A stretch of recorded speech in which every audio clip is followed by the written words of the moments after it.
This is part 2, and this is an excellent presentation by these doctors. But there are things that the discerning eye can pick out. They're talking about pain management and not cure. They're talking about syndrome, not a disease. They're good and perhaps well-intentioned men, but they're kind of filled with the arrogance of their own ignorance. Remember, these are men, doctors, specialists in the field of pain management and fibromyalgia, who are talking to doctors who don't know squat about fibromyalgia. This educational activity is jointly sponsored by Purdue University School of Pharmacy and Health Education Alliance and is supported by an educational grant from Eli Lilly and Company. I'm Dave Williams. I'm from the University of Michigan. The Chronic Pain and Fatigue Research Center is located there. And this morning I hope to provide a brief overview of some of the neurobiological underpinnings of some of the mechanisms associated with fibromyalgia. Prior to 1990, there was little consensus as to a definition of fibromyalgia. And as you can imagine, this made research on fibromyalgia rather difficult. However, in 1990, the American College of Rheumatology developed its research criteria for fibromyalgia, which involved the presence of chronic widespread pain and the presence of 11 of 18 tender points. With this research definition, fibromyalgia became a condition of both chronic widespread pain and tenderness. So they have ignored the accomplishments of the internal medicine establishment, who have already established the causes of fibromyalgia, back pain, chronic fatigue, immune system weakness, and breakdowns. These doctors are among the medical elite and live outstanding academic positions. You should be worried. In many crime stories, they say, follow the money. If you have learned to follow the money, we'll show you where some of the money comes from, that they neglect to mention where they are connected with, these three doctors. They mentioned Eli Lilly and Pfizer and perhaps Purdue. Here's the companies that they're associated with. Pharma Incorporated,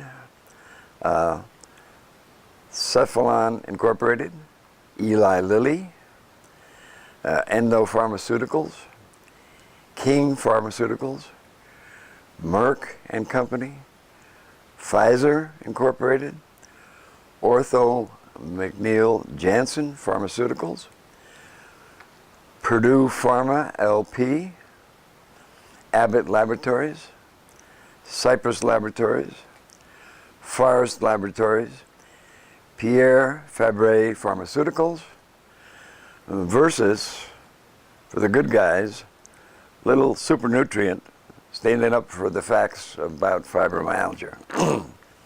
So, did you get the part about symptom relief versus cure? Early ideas about fibromyalgia based on this definition suggested that the pathophysiology of the fibromyalgia was located in the peripheral muscle. It was also thought that there was something special about the tender points in terms of the pathology of fibromyalgia. It was also thought that psychiatric illness and psychological factors were commonly a part of fibromyalgia. And it was thought that patients with fibromyalgia actually represented a subclass of depression. Our current ideas about fibromyalgia have changed dramatically. Fibromyalgia is thought to not be a discrete condition, and individuals who have fibromyalgia tend to be tender all over their body, not just at the tender points. It's found that psychological and psychiatric illnesses sometimes are present in fibromyalgia, but not all. And the psychological factors at times can both worsen the condition, but also sometimes buffer or better the condition of fibromyalgia. Some of the greatest advances in our understanding of fibromyalgia occurred once we abandoned looking in the peripheral muscle and started moving more centrally to look at how pain is processed centrally. As I mentioned, fibromyalgia is not thought now to be a discrete illness.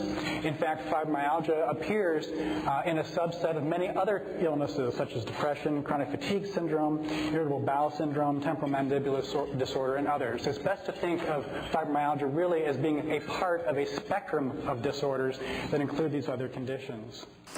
These doctors have mentioned a change or a shift in the paradigm. And actually what they tried to do was to make a discrete illness out of it, and failing that, they have gone back to saying it's a collection of symptoms which we have to overcome. They have improved pharmaceuticals, and they've broken down the pain chemicals in the body. But essentially, it is drug control of fibromyalgia without any hope of cure.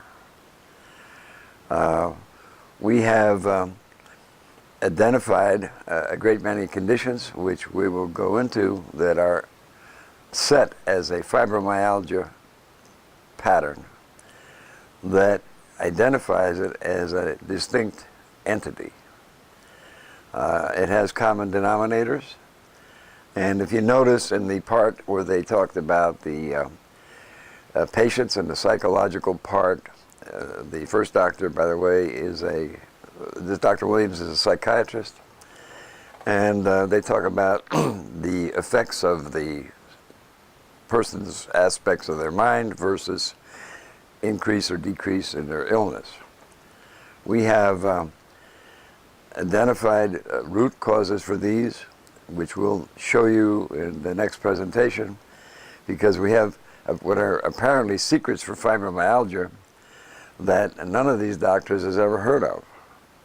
And these doctors are some of the most elite out there. Now, one of the things that people should know is that there's a natural cure for fibromyalgia, and it's based on nutrition and the nutritional deficiencies that are associated with fibromyalgia.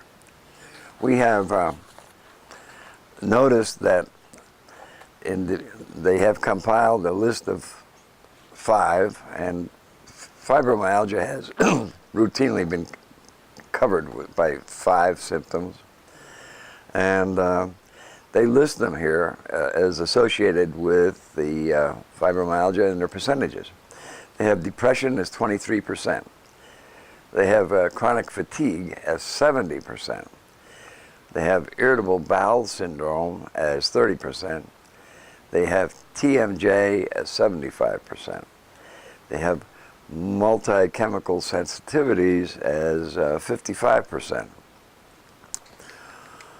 All of these associated conditions are readily handled when the root problem of this disease, and it is part of a disease process, is overcome. We have successfully handled over 1,000 cases of this condition in our career. And there are new challenges daily as we find out more about this disease process. But it is ordinarily very easy to get a person back on the road to recovery and restoration of the normal health. Our next presentation will explain the absolute secrets of this condition, where it fits in, and the only viable and successful cure. Medicine hates this word cure.